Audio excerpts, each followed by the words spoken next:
Welcome to the Pokemon Sword and Shield Battle Academy. This is episode 2, and it focuses on base stats. Now, the stats of Pokemon are pretty straightforward, that generally a bigger stat is going to be better, and you can get a feel for how strong a Pokemon is just by glancing at its stats. We can take Charizard, for example. This is just a good, average Pokemon. It doesn't have any crazy low stats that make it weak, but also doesn't have any ridiculous stats that make it overpowered. Just kind of represents a good Pokemon down the road. Now, my general rule of thumb is that if you're looking for an offensive Pokemon, you want to have at least over 100 in any offensive stat, and then if you want to be fast, then I consider a 110 base speed or higher pretty fast Pokemon.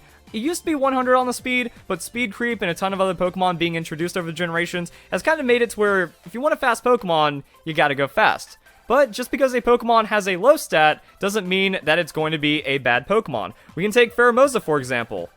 This is pretty insane. We have 137 on both offenses, and then 151 on the speed. This is one of the fastest, hardest hitting Pokemon, but it has a drawback. 37 in the defenses, and then 71 on the hit points. It is very frail, and this is kind of the extreme example of what makes a sweeper Pokemon. That if a Pokemon is fast and hits hard, it's going to be a good cleanup Pokemon. It wants to out-damage and then not get touched by knocking out everything in its way, but if it can't finish the job and it ends up taking a hit, it's likely to go down or take an extreme amount of damage. So this is going to be something that you want to consider inside of selecting your Pokemon for your team. Now, on the flip side of that, we have tank Pokemon. These are durable Pokemon. They're not going anywhere. They got low speed. They're not going to hit you hard. They have low offenses. They want to stall you out. They want to pull some trickery through status moves and whatnot, or maybe try to build up over time and then muster out a strong-ish kind of hit. But overall, they're just going to be very bulky. Now, Shuckle is a very extreme example of what makes a tank Pokemon, but you can find all kinds of tanks everywhere in between. That you want to see more hit points, that's going to come at the cost of defenses, and then there's Pokemon like Drifblim that have a very high amount of hit points, but also not that great on defenses, and the Pokemon are still tanky and durable overall. But then we find a new realm of Pokemon, one that doesn't fit into either category. They just have a lot of stats, and they're good at using those stats. So Metagross, for example, doesn't have a very high amount of speed, so it's not necessarily sweeping, but it has a very high amount of attack, and then good defenses and natural bulk. So the idea is, this Pokemon takes a hit, and then it returns a stronger hit back. These are referred to as bruiser Pokemon, that they're just kind of good at brawling it out, and then they usually come out on top just from sheer stat checks. And then there's going to be outliers, like Mimikyu. First glance at Mimikyu, and it looks pretty weak. 55 on the hit points, that's not a tank. 90 on the attack, 96 on the speed, that's not a sweeper either, and we don't have any really push stats to make it suggest it's a bruiser, yet this is one of the most used Pokemon that we've ever seen inside the games. That's mostly because of the disguise ability. So what this shows is that you can't just go off of a Pokemon's stats and then determine how strong it's going to be. A big part of it is also going to be the ability, the moveset, the typing, using an item, coming up with all kinds of crazy combinations, and then the Pokemon just kind of pieces together from there. And those will be future Pokemon Sword and Shield Battle Academy videos, so like, comment, subscribe, all of that fun stuff. And it's actually really hard to say what is most important. That there's many examples of everything. Pokemon with a good ability but bad stats being useless, Pokemon with good stats but bad moveset being useless, and then Pokemon with mess stats and really good moveset and ability becoming one of the strongest Pokemon that we've seen in the game. The idea behind Mimikyu is that it kind of makes up for everything that it has. Well, 90 on the attack, that's not strong, but the disguise ability means that the first hit it takes deals 0 damage. So you get a free Swords Dance. Well, now we're doubling our 90 attack, and then we can pop an item on that like Life Orb. So now all of these stats actually start to make more sense, because at 96 speed, that's faster than bruisers, but slower than sweepers. So most Pokemon that are going to be slower than us, we're just going to be able to blow up with very powerful attacks from our boosted Swords Dance, Play Rough, Life Orb. And then sweepers are also going to have a problem with us because of our moveset. Shadow Sneak is a move that has increased priority, which means we get to go faster. So even though it's generally a weaker move, we're boosting it to become really strong, and then the low defenses on sweeping Pokemon mean that we're kind of covered for everything. So Pokemon stats are weird. Weird, but also I consider it the most useful thing when building a competitive Pokemon team, and this just goes into future Pokemon Sword and Shield Battle Academy videos, Pokemon Sword and Shield moveset guides, team building, all the other things that will be on this channel over time once Pokemon Sword and Shield is released. But generally what I have to say is that you can play your favorites and still be successful inside of Pokemon. You don't have to use the most strongest Pokemon, you don't have to use the best Pokemon, but it does help to kind of build around your favorite Pokemon with some extra strength, and then maybe looking for specific Pokemon. Every Pokemon is usable, and if you kind of build for a cohesive team, that's going to be better than just slapping strong Pokemon together and then hoping you do good. So Pokemon Showdown, they have a really nice feature. When you're actually selecting your Pokemon, you can go by tier, which is useless, Smogon not official, Smogon is trash, don't follow any of this. It will actually hinder your skills as a Pokemon battler, but if you want to kind of look up some other things, we have typing. So you can filter by type, abilities, future guides, but right now we're going to be going by stats, and it really helps, because if you need a fast Pokemon, let's just say that you keep on getting overrun, you know, Greninja comes in and it wipes out your team, or some kind of very specific fast Pokemon that you keep having trouble with, well, that's when you can just kind of go and scroll down and look for a fast Pokemon to add onto your team. Or maybe a more defensive kind of Pokemon, that if you just need to survive a little longer in some situations, look for a higher defense Pokemon that maybe also kind of fills in some of the other roles that you need on your team. This is also going to be just from experience. You're not going to be able to make the best Pokemon team as your first Pokemon team. You're going to find weaknesses, you're going to swap out some Pokemon, and then you're going to build around it, and eventually it's just going to be really strong. That losing is one of the most important things inside of Pokemon, because it learns where, like, it teaches you where your weaknesses are, and then you can work around that. So if you need more physical power, you can find it. If you need to be faster to clean up games, you can find it. Or if you just want really tanky Pokemon to stall and frustrate your opponent and kind of get the momentum of the battle back in your favor, because that's what tank Pokemon are good at. They're good at slowing down the pace of the game and then bringing it back into a state where you can control.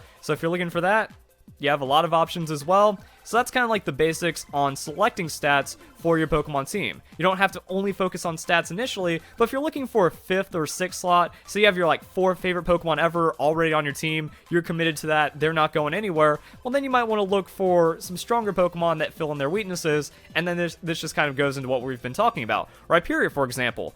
Huge hit points. Over 100 hit points is when it starts getting really tanky. Then 130 on defenses, this Pokemon does not take physical damage. However, 55 on special defense. Now you already have really high hit points, so you can still survive some special attacks, and this is also where we apply what we've learned in other Pokemon Sword and Shield Battle Academies. So with Rhyperior, looks like we want to be going for an Adamant Nature, max out its attack, max out its hit points, and now we have a Pokemon that's a specialized tank bruiser. Against physical Pokemon, you just win. Against special Pokemon, you're going to have a lot harder time, and then that goes into other team building and stuff like that. All the opponent has to do is switch out against you into a special attacker, preferably grass, water, or something else that you're weak to, and then you're going to be in trouble, which means you have to switch. This is why Stealth Rocks is a commonly used move, because if you just bring in Rhyperior, they take damage for free because you brought in Rhyperior, and also that's where predictions and all kinds of other advanced battling techniques come into play. But this is a really good idea of how stats work in Pokemon. That way you can get them to work for you inside of Pokemon battles and get the most out of your Pokemon.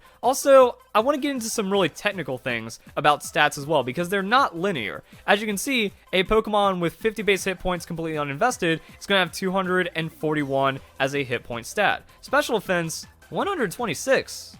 Wait, what? But those are kind of the same numbers. The calculation for a Pokemon's base hit points is going to be different than the calculation for the other stats. So attack, defense, special attack, special defense, and speed are going to be consistent. A Pokemon with a 95 base attack and a Pokemon with 95 base speed are going to have the same end stat.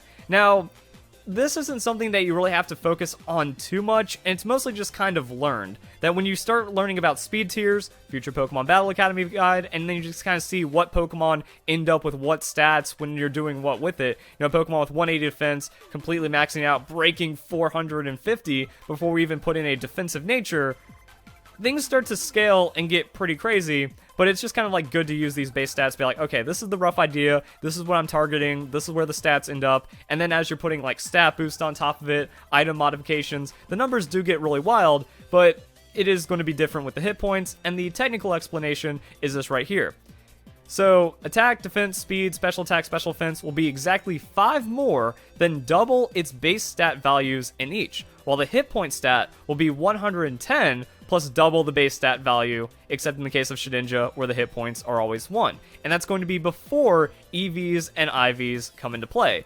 Then when you max out a Pokemon's stats, it really starts to mess with the base stat formula, and then that's where we're getting into a lot of scaling issues that we're going to talk about here in a second. But overall, it is consistent. 95 times 2 plus 5, 195. And then if we go to 50 times 2 plus 110, 210. So at its core, it's going to be the same, but then we're gaining 31 stats from the IVs, and then we're going to be gaining 63 from the EVs. Also, an error correction in my last video, I said 64 instead of 63. It's just that square numbers are, for some reason, slightly more favorable when your brain breaks like that. But you just add stats on, and then that's going to be how things are different. But also, doubling a Pokemon's base stat doesn't mean that you're going to get double of that stat because of the way this formula works, as well as maxing out a Pokemon's stats. So here, a Pokemon with 50 base hit points with max IVs and max IVs ends up with 304 hit points. So we can take a Pokemon like Azumarill. Azumarill has 100 hit points, and then when we max it out, we're only going to be at 404. So this isn't double. Azumarill doesn't end up with 600 hit points. That's because doubling the base stat is only doubling those base values. The extra 95 points that we're getting from IVs and EVs, those aren't going to be doubled or affected by base stats in any ways. And this is also where the idea of returns comes into play. That for higher stats, you are going to get diminishing returns, and then for lower stats, you're going to feel a much larger boost. This is mostly felt in defensive stats, which is why maxing out low defenses can actually be beneficial to a high hit points Pokemon.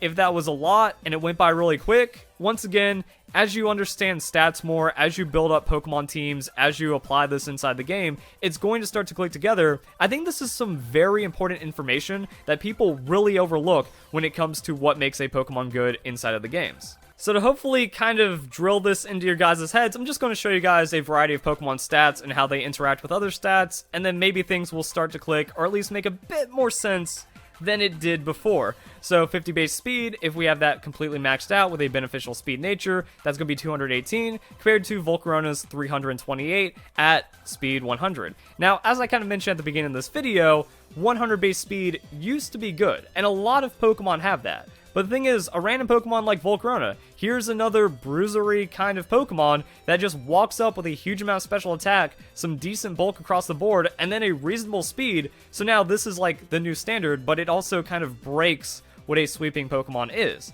So this just kind of being introduced into 100 base speed, as well as a lot of other 100 base speed Pokemon, kind of complicates things. And you want to outspeed it, and you want to make sure it goes away, so that's where the higher speeds come into play, and that's also when you start seeing like familiar numbers. And then that's where the individual numbers start getting more important than the base stats. Once again, the speed guide is going to go like more in detail on this, but if you break 328 speed, either through lowering your opponent's speed or boosting your own, that's going to put you in a pretty comfortable position, and then more stats are going to be better on top of that. And then we can take a look at Excelgor. This is one of the fastest Pokemon in the game. It also kind of shows the disparity between how stats end up working out. Speed, because it is such an important stat, it's going to drop off a lot faster than any of the other stats. So Deoxys, a legendary Pokemon, generally not used in any kind of competitive format, is going to be the fastest one, and then it goes down pretty rapidly from there to where we're already dealing with like 126 by the time we just scroll down a little bit. But when it comes to the offenses, we have higher offenses right here. So attack, 190, 85,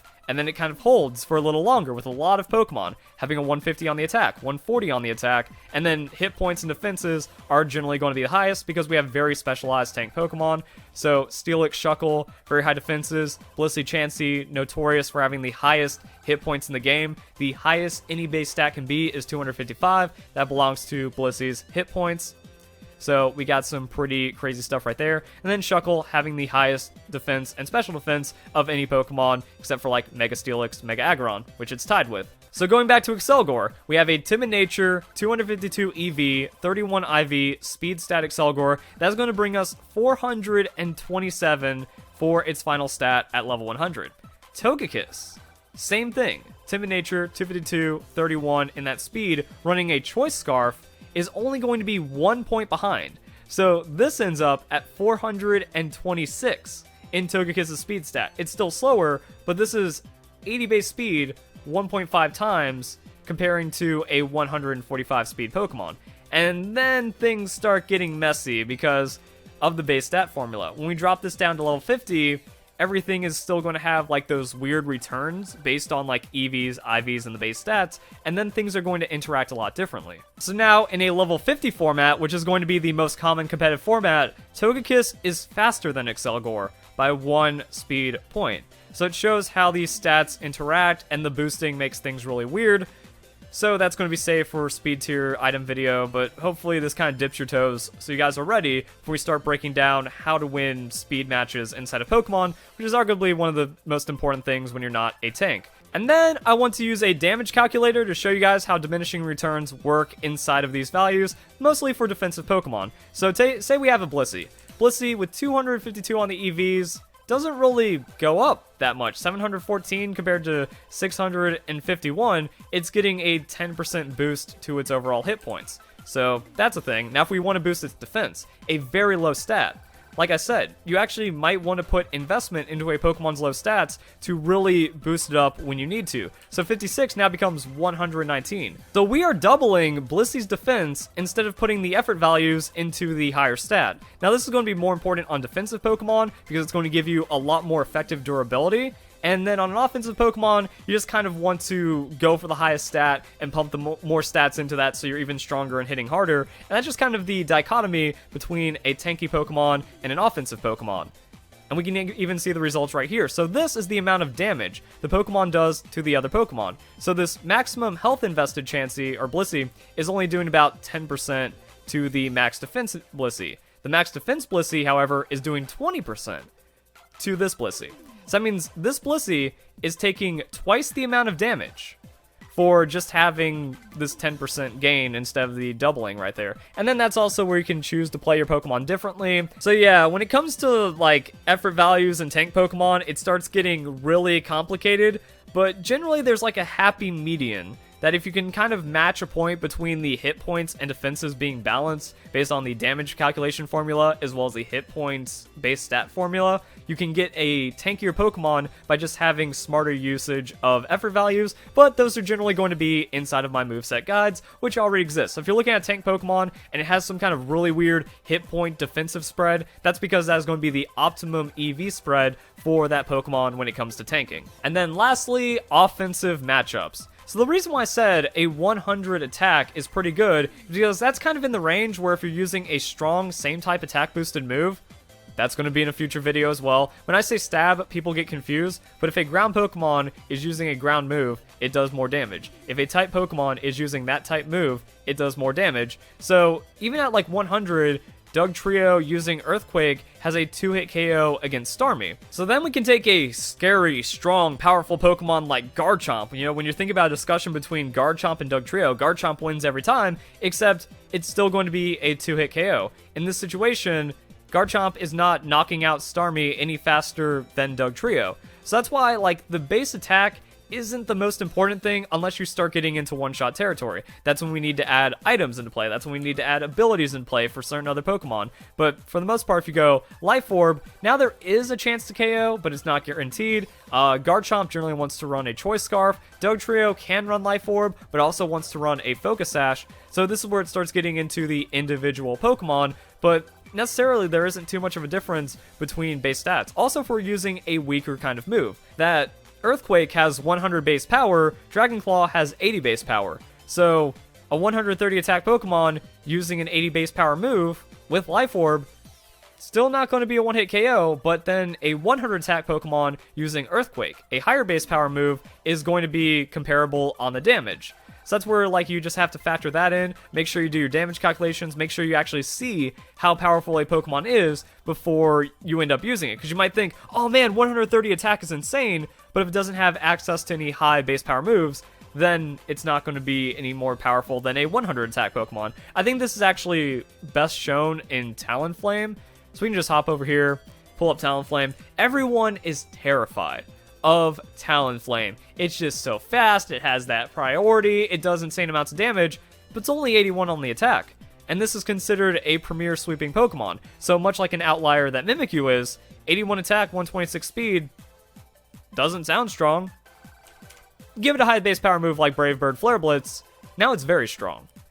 So that's also going to be into the Move Battle Academy. Then I'm going to break this down a bit more as to like the interactions between base power and stuff like that. But it is very relevant for the stat discussion as well. So that just kind of shows you the makeup of all different Pokemon, their stats, their usability, and so on. So if you guys enjoy the video, hope you all have a nice day. Thank you very much for watching.